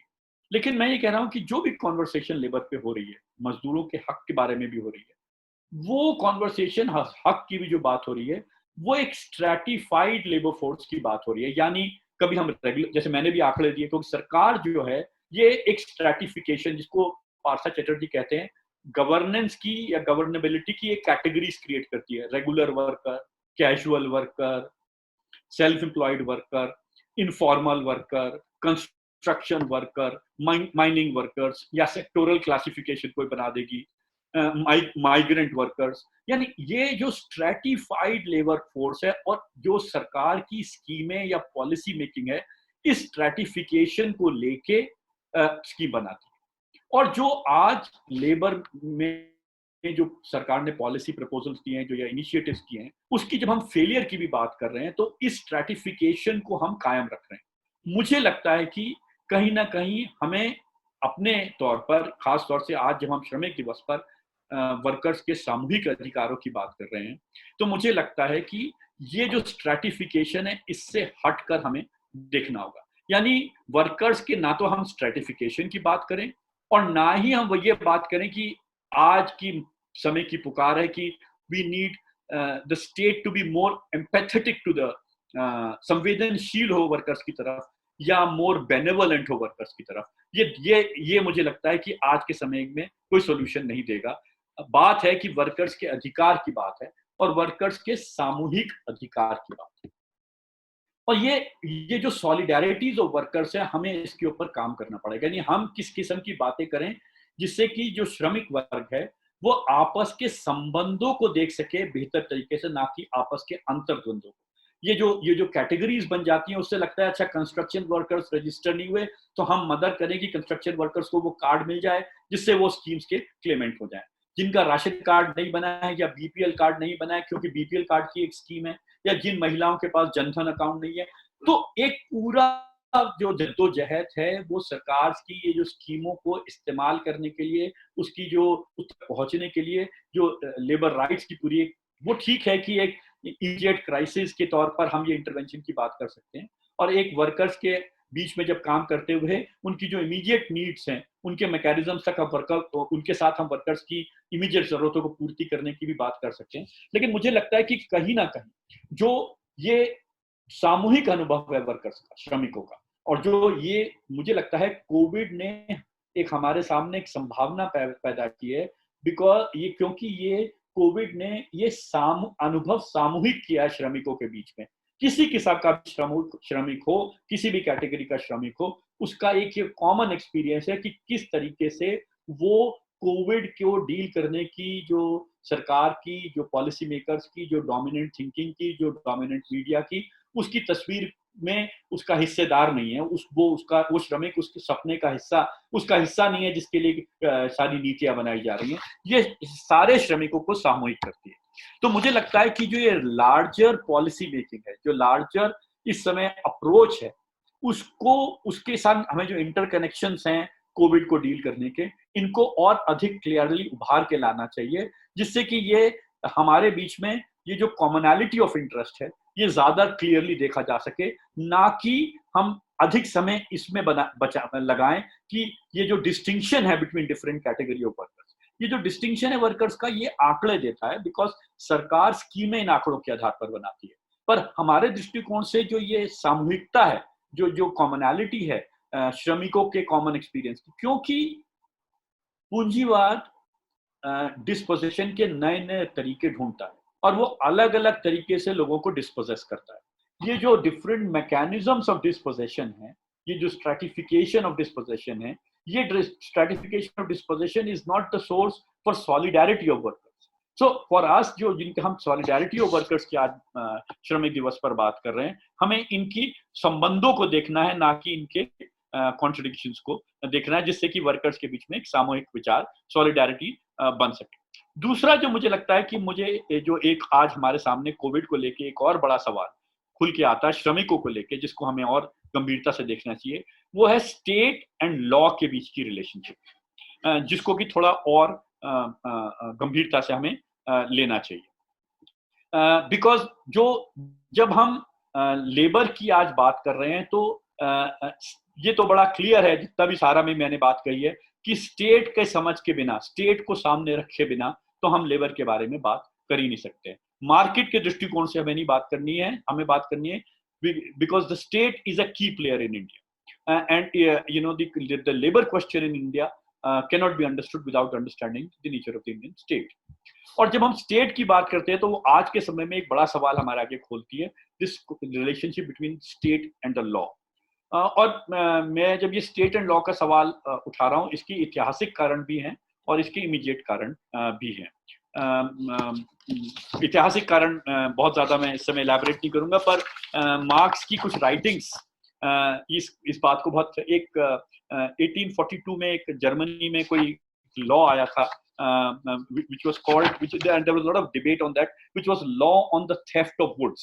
लकड़ी की चोरी को लेके कोई एक लॉ आया था, और वो इसलिए आया था कि उस समय वर्कर्स जो थे वहां पर वो लकड़ी की चोरी के खिलाफ जब लैंडलॉर्ड्स के खिलाफ अपनी संघर्ष की बात कर रहे थे, तो वो संघर्ष में लकड़ी का चुराना एक बहुत बड़ा प्रोटेस्ट का, एक रेजिस्टेंस का एक बहुत बड़ा मैकेनिज्म था। उसको लेके एक लॉ बना था जिसके ऊपर मार्क्स ने लिखा, और मार्क्स ने जब लिखा तो उनको लगा उस समय, जो कि बाद में उन्होंने करेक्ट किया, तो उन्होंने कहा कि ये उसकी जो इरेशनैलिटी थी लॉ की, वो उन्होंने उभारी कि गिरी हुई लकड़ी और लगी हुई लकड़ी, इसके बीच का अंतर, और जो लकड़ी लेके जा रहा है और जो लकड़ी जिसको बेचता है उसकी जिम्मेदारी होगी कि नहीं। तो जो इनकंसिस्टेंसीज ऑफ द लॉ थी और जो उसकी इरेशनैलिटी ऑफ द लॉ थी, मार्क्स ने उसके ऊपर बड़े तौर पर उसको उभार के हाईलाइट करने की बात की, लेकिन उससे कोई प्रभाव नहीं पड़ा। And then later on Marx reflected on said that we have to सी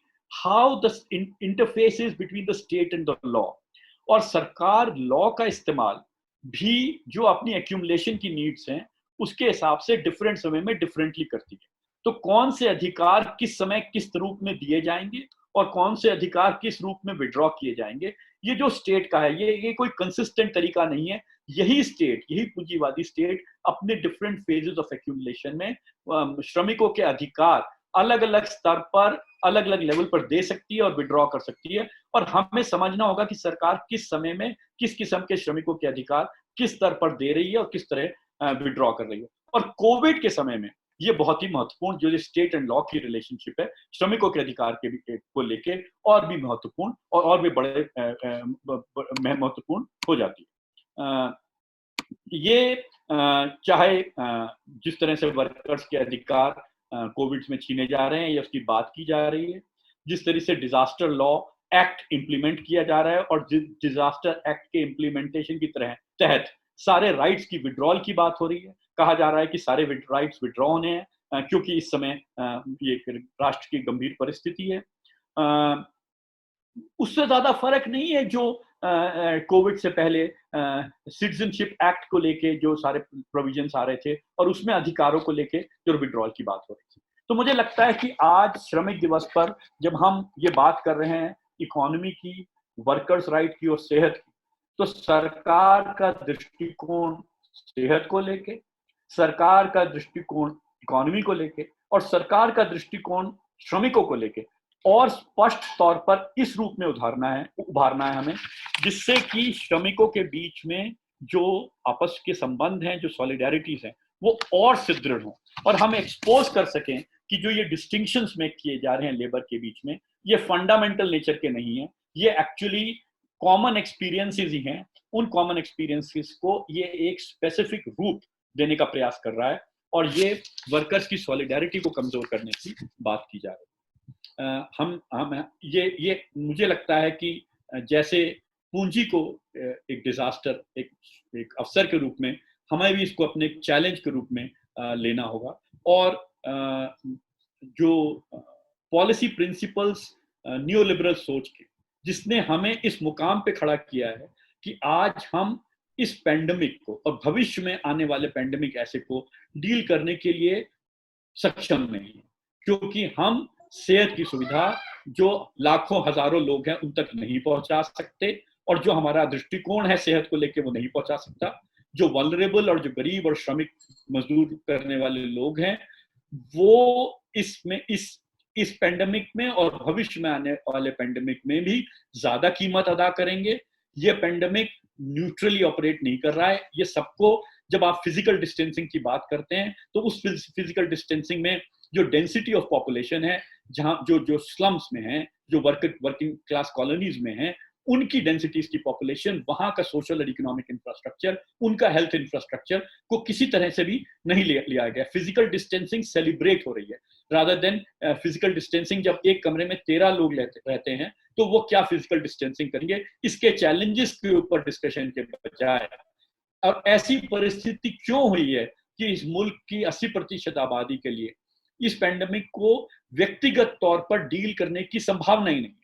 और जितने भी सरकार के इनिशिएटिव है पेंडेमिक पे डील करने के लिए, वो व्यक्तिगत तौर पे है। हाथ धोएं, हाथ धोने के लिए साफ पानी हो, वो साफ पानी, ड्रिंकिंग वाटर, वो है कि नहीं है। उनके पास साफ हवा हो, क्या वो साफ हवा है लोगों के पास। तो इस पेंडेमिक को डील करने की जो संभावनाएं हैं और आने वाले वो संभावनाएं क्यों खत्म हुई हैं, और आज इतनी बड़ी आबादी इस किस्म की गंभीर परिस्थिति में क्यों आई है, किस किस्म की हमने जो पॉलिसी चॉइसेस मेक की थी पास्ट में, उसने हमें इस कगार पे खड़ा किया है।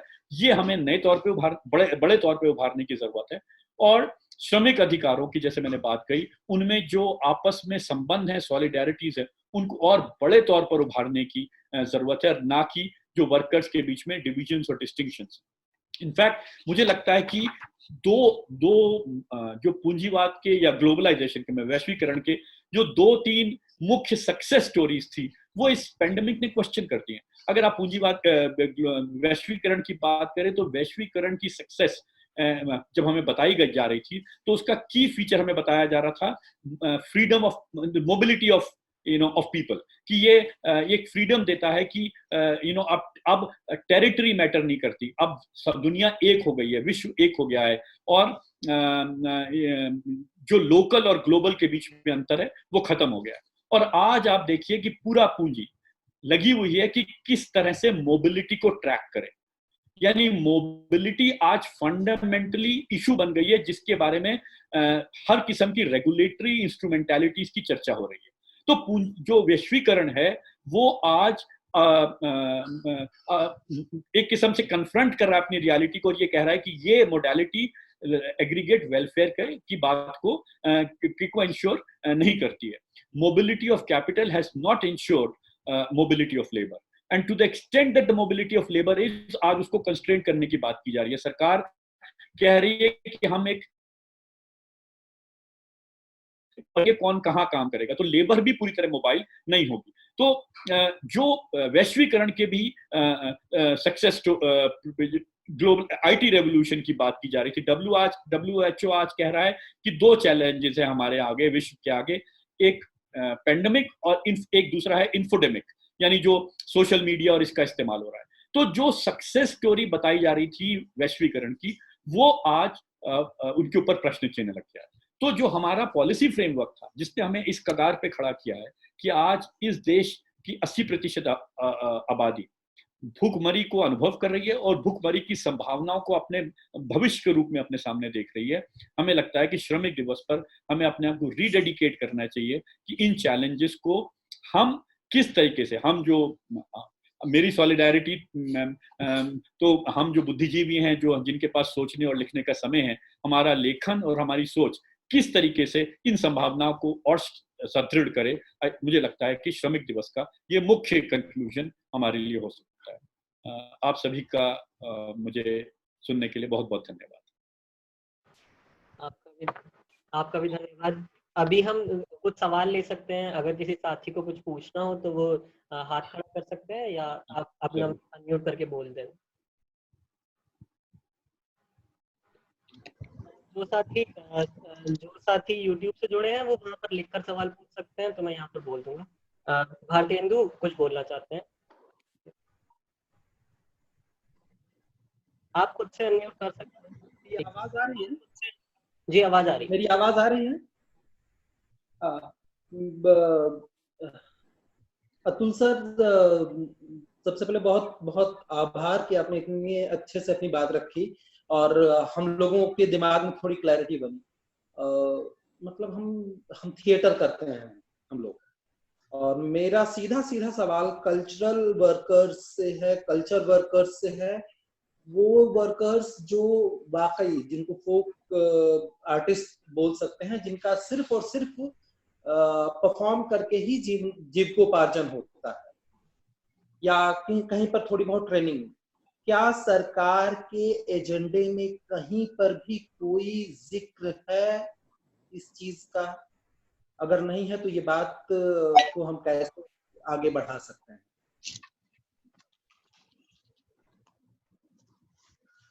एक दो सवाल ले लें, ये थोड़ी आवाज कट गई थी मेरे पास, मैं लास्ट की बात रह गई कि सरकार की स्कीम में क्या नहीं है, मैं नहीं सुन पाया, सॉरी। ये जो कल्चर वर्कर्स हैं, सांस्कृतिक कार्यकर्ता हैं, जैसे बैक स्टेज वर्कर्स हो गए, सिंगर्स हो गए, डांसर्स हो गए, उनको लेकर के क्या कोई स्कीम है सरकार के पास फॉर फ्यूचर? आपने तो बहुत ही बारीकी में सोचा है। ये तो सरकार, जब सरकार के पास श्रमिक ही उसकी तस्वीर का हिस्सा नहीं है, तो ये तो और श्रमिक के अधिकार का दृष्टिकोण नहीं है। सरकार तो माई बाप के तौर पर कुछ मदद कर रही कि भूखे ना मरे। तो अधिकार, श्रमिकों के अधिकार के रूप में तो कुछ भी वो कोई पॉलिसी इस समय बना ही नहीं रही है। इनफैक्ट अधिकार तो हमने जैसे उदाहरण लिए, अधिकार तो खींच रही है वापस कि आप 12 घंटे काम करेंगे, आपको कॉम्पनसेशन उसके एडिक्वेट मिले या ना मिले, आप अपनी मांगे नहीं रख सकते, तो अधिकार तो विड्रॉ कर रही है। तो मुझे नहीं लगता कि सरकार के ने इसको कुछ थॉट भी दिए, जितनी मुझे जानकारी है। अगर मैं गलत हूं तो। क्योंकि मेरा सिर्फ इतना सा कहना था, क्योंकि कलाकारों को तो वो श्रमिकों की श्रेणी में भी रखने को तैयार नहीं होते। जी जी जी, बिल्कुल।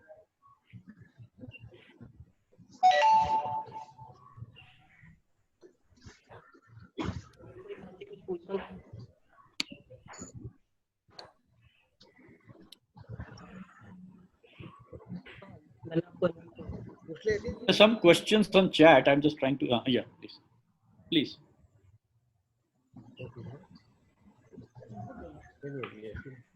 Please, बोलें। हाँ, आपकी आवाज कौन बोले? May I speak, sir? Ji.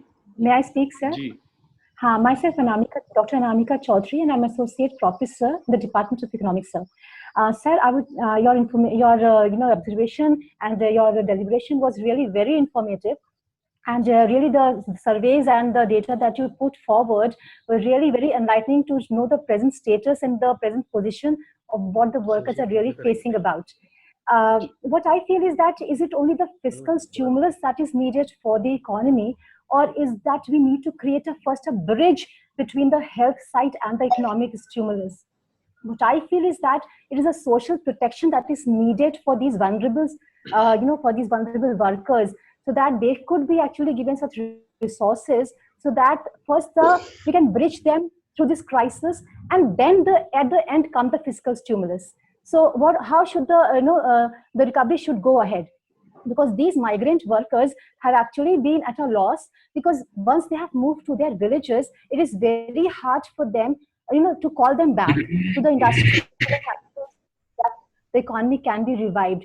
It is easy to say in words, but when it comes to really in action, then so many things have actually to put into course. And there I really feel that, these sections of migrant workers who are engaged is like contract laborers in e-commerce, logistic operations. So they actually estimate around 5 crores, and they've actually returned to their hometowns because of the lockdown and all. Most of them have really, lost their life on the way itself.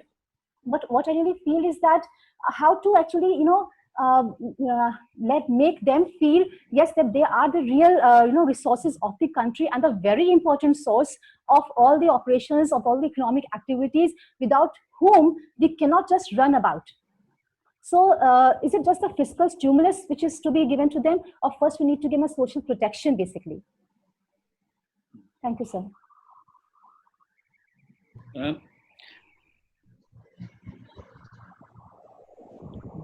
कई तरीके से इस बात का जवाब दिया जा सकता है।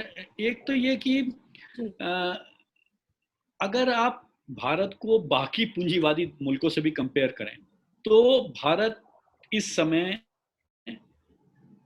मैं जो कह रहा था कि फिस्कल, सरकार अपने पैसे से इकोनॉमी को इम्पीटस देने के लिए बहुत रिलक्टेंट है कंपेयर टू बाकी पूंजीवादी मुल्क।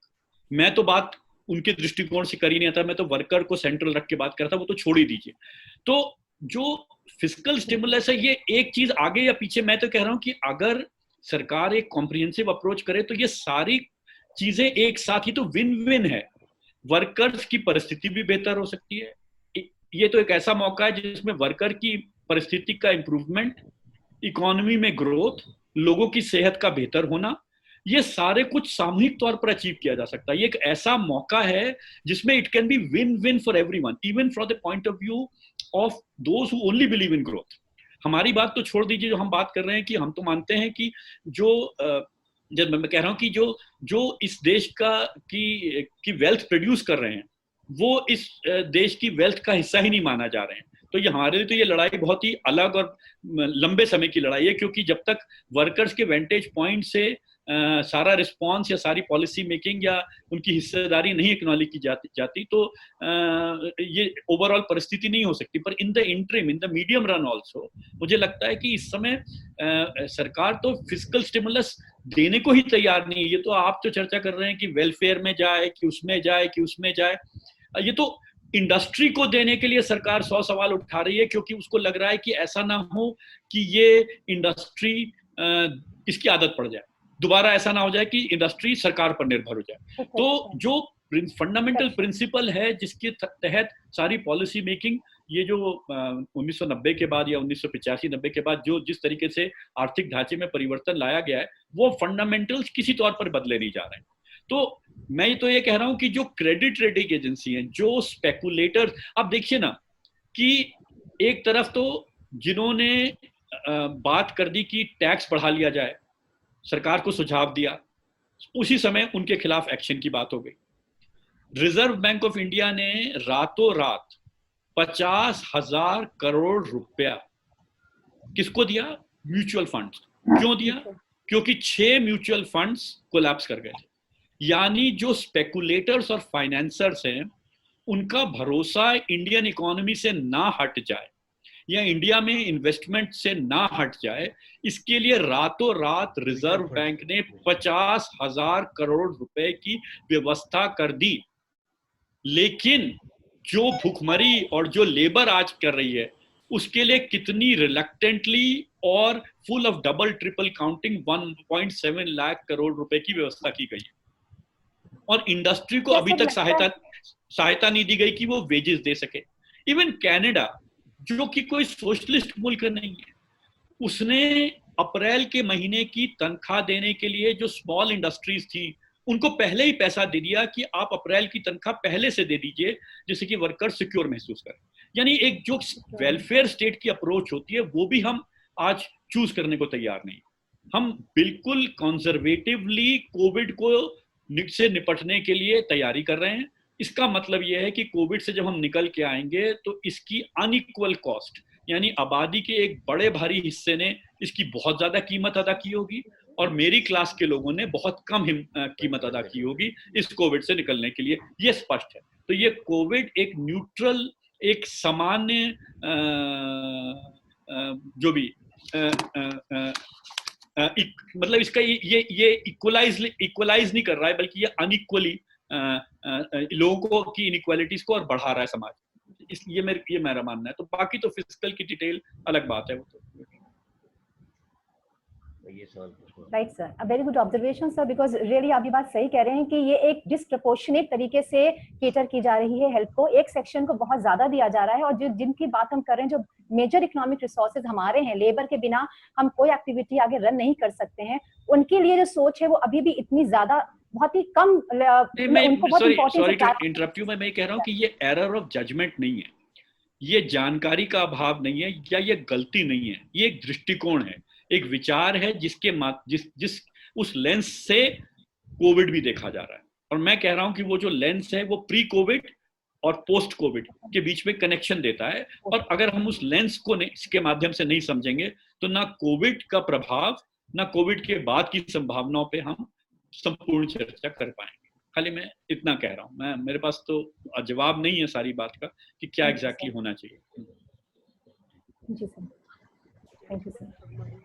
साथी मधुकर ने जो पूछा मैं एक बार पढ़ देता हूँ. Do you think Indian state is capable of providing relief to all its workers? So the mess we are seeing after the lockdown is a result of incapacity of the government along with for sure their motive too, which never prioritize workers. True, I agree. पर मैं ये कह रहा हूँ resources की खामी नहीं है. मैं ये कह रहा हूँ कि रिसोर्सेज की कमी नहीं है. बाकी जो आप बात कह रहे हो मंशा की, इंटेंशन की, ओरिएंटेशन की, वो अलग सवाल है. पर रिसोर्सेज की कमी नहीं है. सरकार की क्षमता की भी कमी नहीं है, क्योंकि सरकार अपनी क्षमता जिस चीज में बिलीव करती है उसमें पूरी तरह से सक्षम है उसको इम्प्लीमेंट करने की, उसकी अचीव करने के लिए.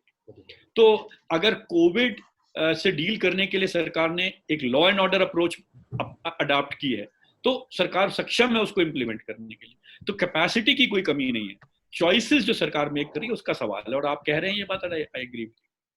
और साथ ही राघवेंद्र का सवाल है कि मजदूर के हालात के प्रति बिल्कुल लापरवाह सरकार के एजेंडे में नीतिगत स्तर पर किन उपायों का जन दबाव डालना चाहिए. बिल्कुल सहमत हूँ, सही कह रहे हैं, बिल्कुल सही है. ये एंटी लेबर पॉलिसी कोविड को डील करने के लिए भी है.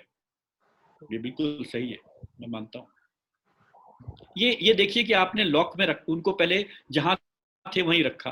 इनफैक्ट जो ब्यूरोक्रेट जो सेक्रेटरी थी जिन्होंने बसों का इंतजाम किया था ISBT पे, आनंद विहार पे, उनको सस्पेंड किया गया क्योंकि उन्होंने सरकार के नियमों का उल्लंघन किए. आज सरकार खुद ही बसें प्रोवाइड कर रही है. तो यानी जो 3 हफ्ते थे, वो 3 हफ्ते में उनको कहा गया कि आप कॉस्ट पे करो, जहां पर हो वहीं पे रुको. आप कॉस्ट पे करो कि अपने वापस घर जाओ और वहां 14 दिन की क्वारंटीन करो, और उसके बाद जिस तरह से परिस्थिति होगी आओ. यानी हर परिस्थिति में श्रमिक ही इसकी कॉस्ट पे करेगा. अगर ऐसा ही था तो पहले क्यों नहीं वहां पहुंचा दिया. मतलब बहुत सारी संभावनाएं हैं जिसकी बात की जा सकती है. जिन एरियाज में कोविड फैला था उनको लॉकडाउन किया जा सकता था, पूरा राष्ट्र लॉकडाउन नहीं किया जाता. बहुत सारी और मैं पब्लिक हेल्थ का पर्सन नहीं हूँ, लेकिन हेल्थ को लेकर बहुत सारी अप्रोचेस लिटरेचर में चर्चा हो रही है. पर क्लियरली हमारे लिए आज के दिन में ये बात एम्फसाइज करने की है कि ये एंटी लेबर अप्रोच कोविड को डील करने की है, जो पहले भी थी बाकी चीजों को डील करने के लिए.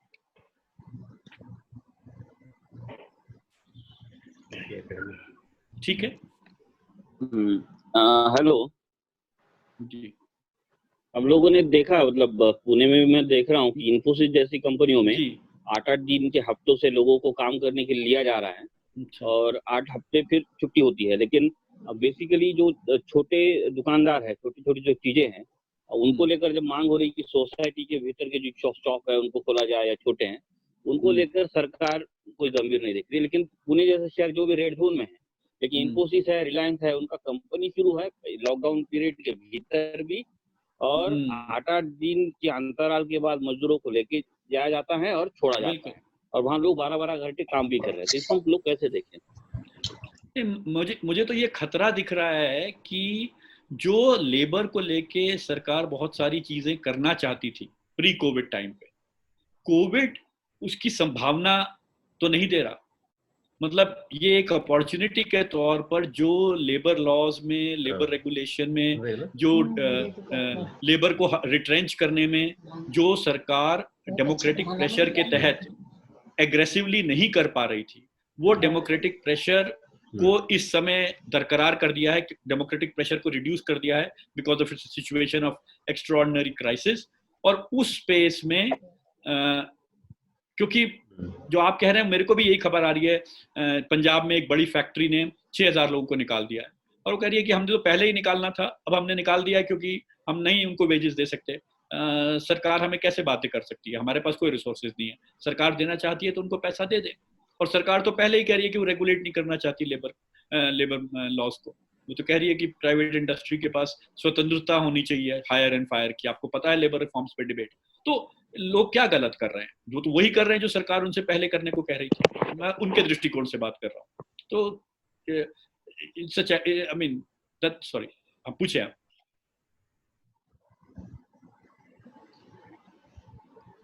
साथी सवाल पूछे. आप मतलब हेलो। आप ये देखा गया था कि इसके बाद, इसके पहले भी जीका और बाकी जो पैंडेमिक आए थे छोटे भी, उसके बाद में भी छटनी का एक दौर देखा गया है। लोगों ने छटनी की है और कोविड के बाद में भी ये दौर देखा जा रहा है। तो इसको कंटिन्यूटी में देखा जा सकता है कि ये लोग उसको कर रहे हैं। और जो कंपनियां शुरू हुई है अभी लॉकडाउन 2.0 में, हम महाराष्ट्र में भी देख रहे हैं, तो वहाँ 12-12 घंटे लोगों से काम कराया जा रहा है हफ्ते के अंतराल के बाद में। देखिए, तो क्या अब ये लेबर लॉ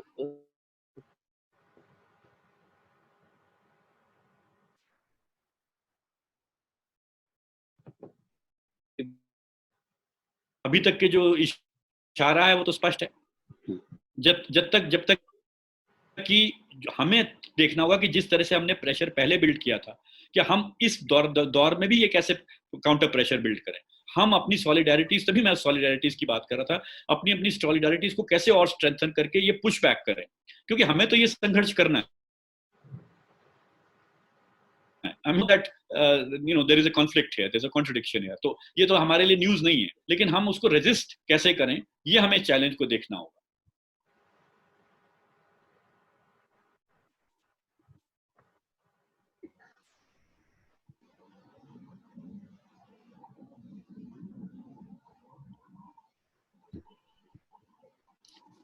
साथी प्रदीप कुछ पूछ रहे थे आप?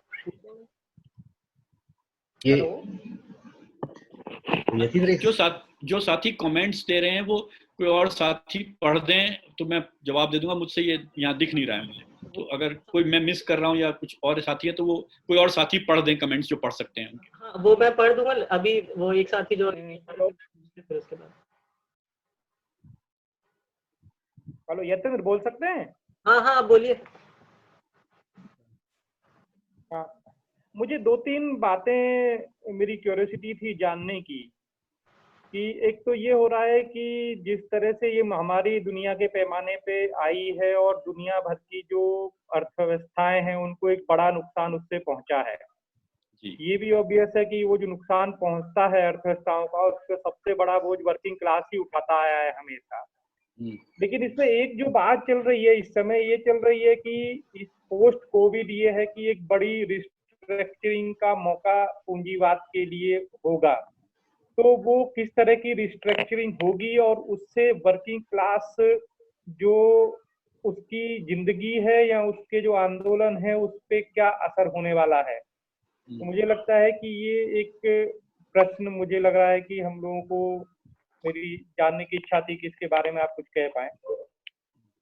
दूसरा ये है कि जो न्यू लिबरल इकोनॉमिक मॉडल जो दुनिया भर में आया जोर शोर से, वो एक तरह से इस महामारी के बाद एकदम उसको एक तरह से क्या एक्सपोज कर दिया। बिल्कुल, कि इसको एक तरह से ह्यूमैनिटी का ये कहा गया कि अब ये रास्ता यही है जी। अब जो ह्यूमैनिटी है वो इसी के अंदर प्रोग्रेस करेगी, जिसपे आपने भी सवाल उठाए कि जो दृष्टिकोण का सवाल है, जो देखने का जो नजरिए का सवाल है। तो ये जो न्यू लिबरल इकोनॉमी की जो सीमाएं थी, जो उसका क्राइसिस था, वो एक झटके में बाहर आ गया इस महामारी के आने से। बिल्कुल। तो क्या हम ये उम्मीद करें कि क्या वैश्विक पूंजीवाद या पूंजीवाद जो राज्य है वो इसी लाइन पे चलेगा? आपकी बात से तो ये लग रहा था कि अभी तक तो भारत में खासकर या बाकी जगह भी ऐसा दिखाई दे रहा है कि इसी पे चलेगा वो, अभी उसकी कोई ज्यादा क्या, लेकिन हम ये उम्मीद कर सकते हैं कि क्या फिर से कोई तरह का कीनजियन या सोशल वेलफेयर के स्टेज की तरफ पूंजीवाद को लौटना पड़ेगा अपने को? क्योंकि अगर लार्ज स्केल पे अगर मजदूर वर्ग संकट में आएगा और उसके भूखे मरने के हालात पैदा होंगे, तो उसको उससे बचाने के लिए, क्योंकि अगर वो ऐसा रहता तो पूंजीवाद के लिए खुद संकट पैदा करेगा। तो एक तो है कि क्या उस तरह का वो लौटेगा, और दूसरा मुझे एक राजनीतिक सवाल भी, राजनीति से भी जुड़ा हुआ है। जैसे जॉन रेज ने एक स्टेटमेंट आई थी अभी कुछ दिन पहले ही कि जो भूखा आदमी है वो विद्रोह नहीं करता है। तो इसमें मुझे तभी से सवाल परेशान कर रहा है कि हम इतनी बड़ी एक परेशानी देख रहे हैं, अपने चारों तरफ देख रहे हैं, और हम लोग कुछ कर पाने की स्थिति में नहीं। कुछ साथी मिलकर थोड़ा बहुत राशन बांट दे रहे हैं, कर दे रहे हैं, लेकिन वो कुछ भी नाकाफी साबित होगा सभी कुछ। तो इसमें जो राजनीति है उसकी क्या स्थिति दिखाई देती है? Thank you. बाकी क्वेश्चन भी ले लें साथ में, एक साथ कर लें कुछ 2-3 क्वेश्चन, या अलग अलग ही करना चाहते हैं? खुशी चैट पर खुशी ने पूछा है, is it labour and middle class as well paying the chronological impact of demonetisation? साथ ही भारतेंदु भी कुछ पूछ रहे थे।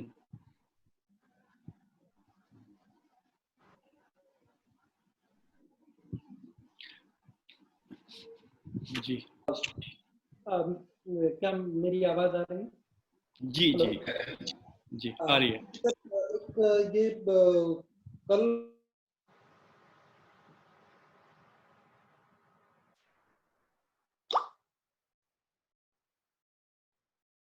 है आजकल के दौर में कि एक जो पूरा का पूरा ऑपोजिशन है एक साथ हो करके एक सूडो कैबिनेट बनाए, जिसके जो अपने हिसाब से कुछ नीतियों को सरकार के सामने रख करके उसको उस पे काम करवाने की कोशिश करें, या खुद से कोई इनिशिएटिव ले सके।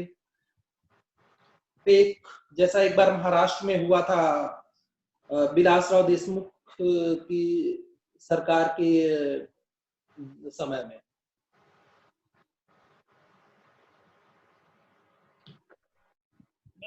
बिल्कुल, आई मीन कैबिनेट ये सब तो मुझे पता नहीं, लेकिन बहुत बड़ी जरूरत है कि एक ऑल्टरनेटिव तो प्रेजेंट होना चाहिए कि इस क्राइसिस से के समय में there is an alternative vantage point जिससे इस क्राइसिस को भी एड्रेस किया जा सकता है, और इस क्राइसिस के दौरान का जो अनुभव है उससे भविष्य में ऐसा अनुभव ना हो उसको भी एड्रेस किया जा सकता है। ये दोनों चीजों के लिए एक ऑल्टरनेटिव फ्रेमवर्क प्रेजेंट होना चाहिए पब्लिक डिस्कोर्स में।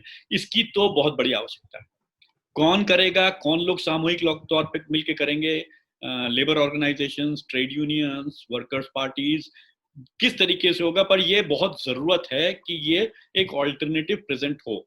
ये मैं इसी की चीज की तरफ हिंट कर रहा था जब मैं ये कह रहा था कि ना केवल हम इस पे इन्वेस्ट करें टाइम की ये यूनिवर्सल पीडीएस और ये इसकी डिटेल्स और ये कार्ड्स और ये तो है ही है एक इमीडिएट नीड, पर एक लार्जर जरूरत भी है कि ओवरऑल एग्रीगेटिव तौर पर हमारा क्या रिस्पॉन्स होगा। If we were to do it, how would we do it? I think we need to put together the details of that macroeconomic framework.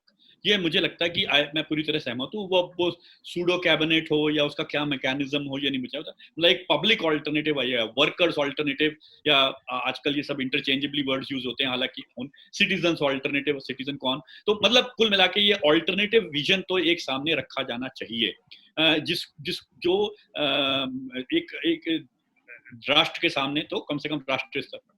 दूसरा, एक और जो बात मैं नहीं आंसर करने के केपेबल हूँ, जो बहुत सारे सवाल पहले पूछे गए हैं, क्योंकि आई am not very clear my self कि जब ये क्राइसिस से ग्लोबली हम रिकवर करेंगे तो जो इंपीरियल पावर्स हैं उसकी किस किस्म की रिकॉन्फिगरेशन और रीवर्किंग होगी। ये तो क्लियर है कि the history of the world is की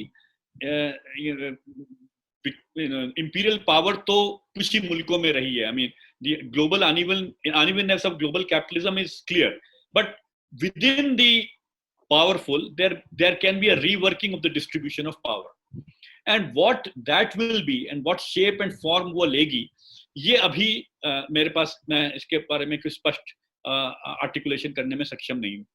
उस पर बहुत सारी चीजें निर्भर करेंगी जो सवाल में पूछा जा रहा था कि किस किस्म से अनफोल्ड होंगी चीजें।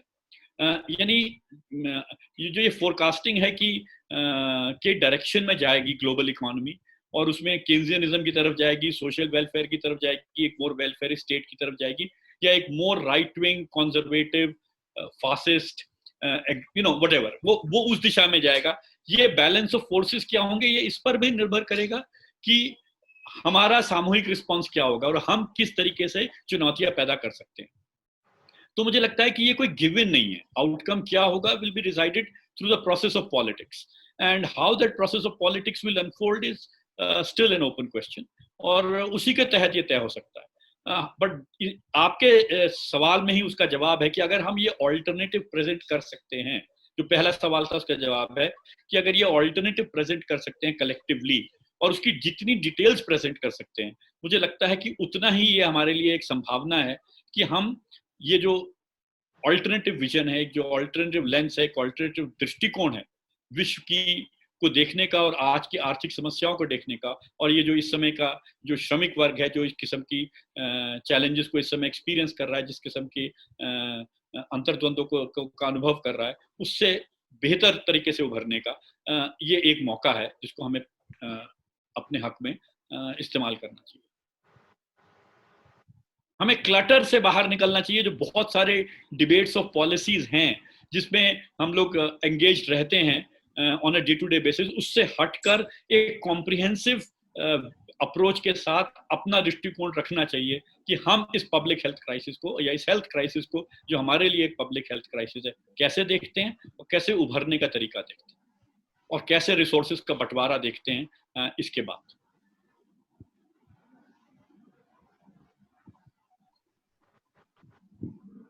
आई एम सॉरी, बहुत सारे सवाल जो पहले पूछे गए थे उसके I am not capable of answering it in detail. मैं प्रिंसिपल्स की बात कर सकता हूँ, I don't have the details to answer, I am sorry.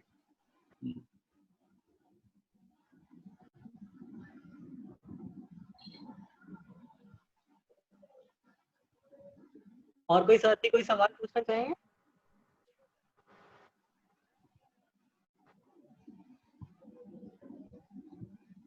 ठीक है, ये तो लंबी चर्चा है और आई एम श्योर कि हमारी आपस में वार्तालाप रहेगी इस पे। अगर किसी को कुछ कहना नहीं है तो फिर हम अभी के लिए इसको थोड़ा विराम लगा सकते हैं। जी ठीक है, धन्यवाद सभी साथियों का, और कई पुराने साथियों को मिले यहाँ पर, तो अच्छा लगा। ठीक है, thank you. Thank you very much.